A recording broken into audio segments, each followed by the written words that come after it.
Hello again, everybody. It's June, so it's Pride Month, so all sorts of craziness starts to happen. I talked about what happening with Halo and what they're trying to do over there. Yeah, that's a sad state of affairs if I've ever heard one. But let's look at something here from an article from Bounding into Comics.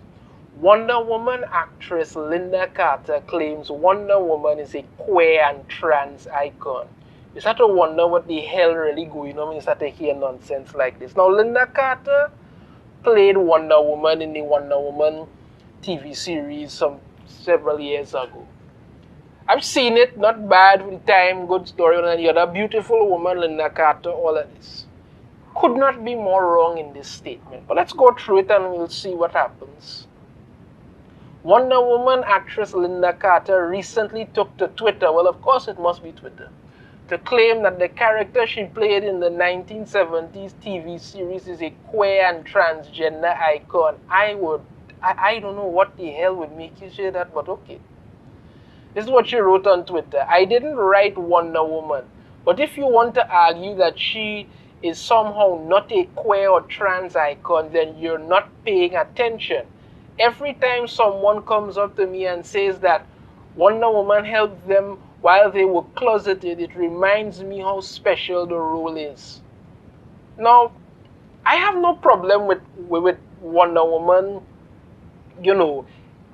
helping people or inspiring people like that. I have no problem with that.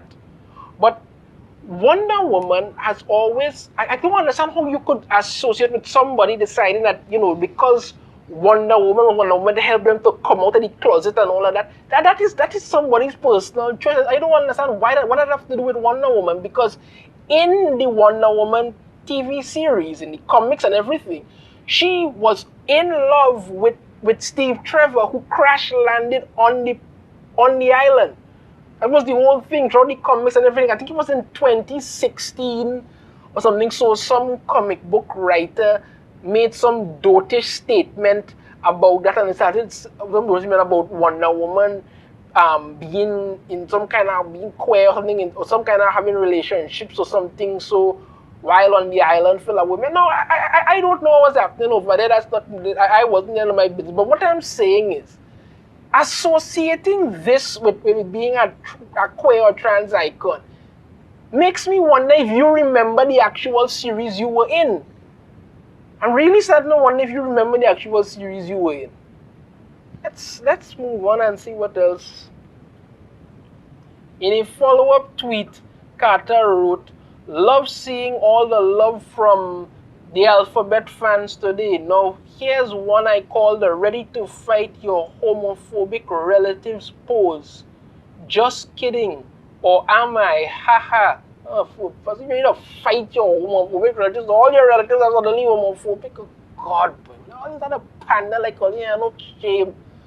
In Wonder Woman's first appearance, All-Star Comics number 8 back in 1941, it's revealed she's in love with Steve Trevor, a man who crash lands on the island that would become to be known as Themyscira. Yeah, exactly.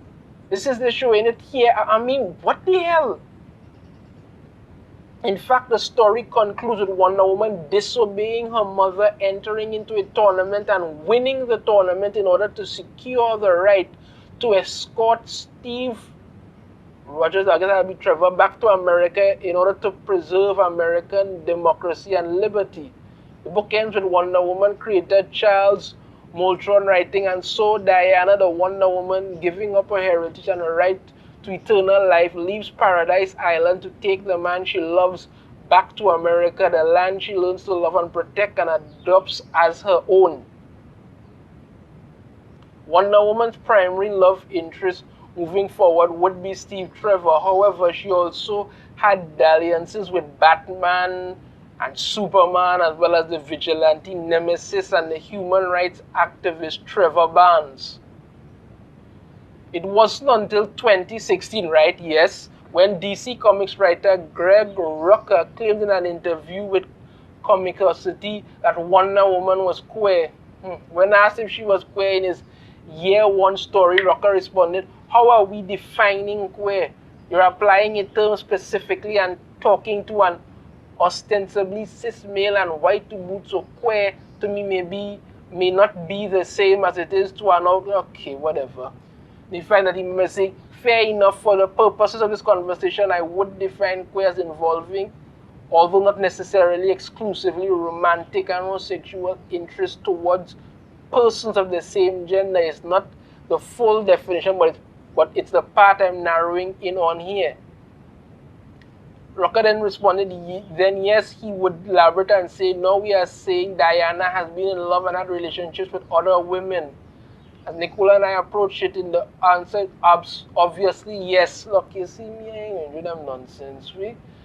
Since 2016, DC Comics editorial team and its writers have put Wonder Woman in numerous homosexual relationships, albeit with most of them occurring throughout the multiverse. Yeah, they love to use that multiverse nonsense. She's been in relationships with Supergirl as well as numerous fellow Amazons, including Kaiser, Alethea, and Mala.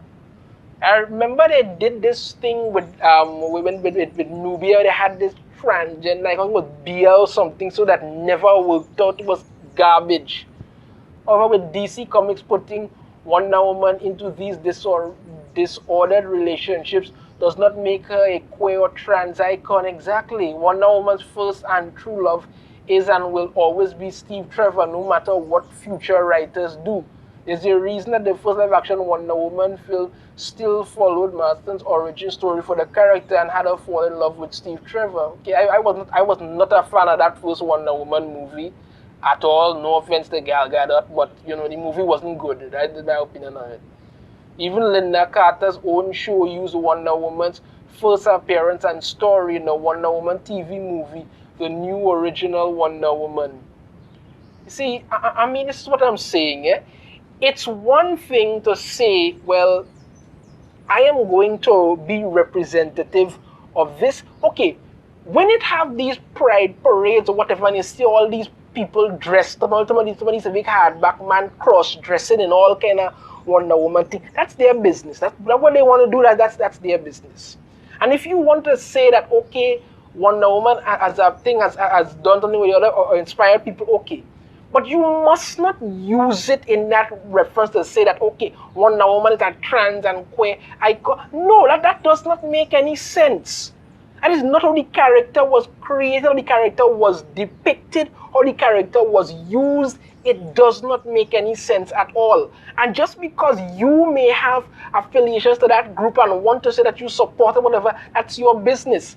But don't take a show that you were in, that was created with a specific purpose, to turn around and say, well, listen, it must work this way because this person was meant to be an inspiration for this or for that or for the other. No, that does not work at all. You have to understand what you were doing. There's a way this character was created, a way this character looked. Just because DC Comics intentionally to gear up every blast thing and lose as much sales, as much respect as possible, doesn't mean you must take the distance and say, well, okay, the show that I started back in the 1970s was obviously that, and if it wasn't, you weren't paying attention. No, clearly you weren't paying attention to your own show. Your show had a central purpose. If it inspired millions of girls to say to themselves, well, okay, I want to be empowered and strong, just like Wonder Woman, and do things, okay.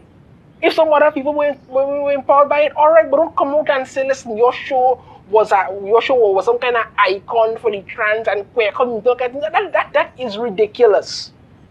That is ridiculous. You know what you were doing in the show. You know what the show was about. Everybody knows what the show was about. Just because DC want to form the ass now doesn't change that. And just because you want to open your mouth and talk about shit you don't know doesn't make it any better. Come on now, man.